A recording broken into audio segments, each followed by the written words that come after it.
Bonjour à tous. Aujourd'hui, j'ai le Google Pixel 10a et je vais vous montrer comment réparer le capteur d'empreinte digitale qui ne fonctionne pas sur cet appareil. Tout d'abord, procurez-vous un chiffon en microfibre ou n'importe quel chiffon que vous avez, mais il doit être doux et sec. Fermez votre téléphone, ouvrez-le et repérez où se trouve le capteur d'empreinte digitale. Nettoyez la zone du capteur avec votre chiffon. Et maintenant, vous pouvez essayer de déverrouiller votre appareil. Comme vous pouvez le voir, pour moi, ça ne fonctionne pas. Alors, laissez-moi déverrouiller rapidement mon appareil.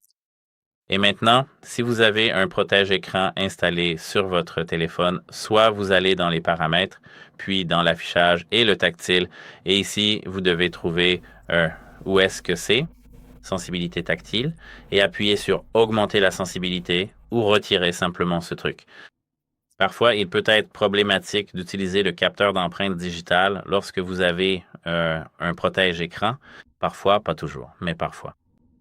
Maintenant, si cela ne fonctionne toujours pas, vous devez aller tout en bas dans Sécurité et confidentialité. Appuyez ici sur Déverrouillage de l'appareil. Appuyez sur Empreinte digitale, puis déverrouillez avec le schéma ou le code PIN.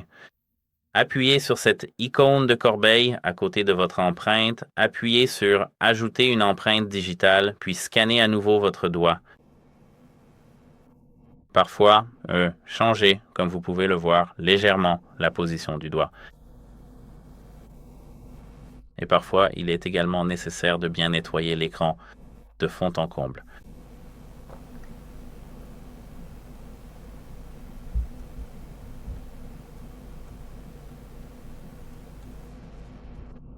Ce capteur d'empreinte digitale fonctionne avec la lumière. Donc, si vous voyez qu'il n'y a pas d'émission de lumière lors du scan de votre doigt, cela ne fonctionnera pas et vous devrez contacter le support de l'appareil. Et laissez-moi vous montrer ce que je veux dire. Comme vous pouvez le voir, vous voyez, c'est cette lumière blanche. Donc après cela, tout devrait fonctionner correctement. Si cela ne fonctionne toujours pas correctement, vous devez essayer de redémarrer votre téléphone. Maintenez le bouton d'alimentation et le bouton de volume haut, redémarrez, puis attendez un instant.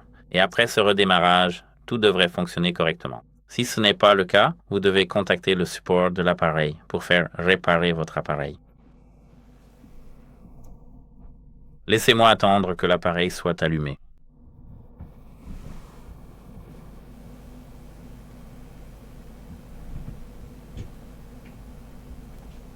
Et comme vous pouvez le voir, ici, maintenant, tout devrait fonctionner correctement après le déverrouillage. Et c'est le cas, c'est tout. J'espère que cela vous aidera et au revoir.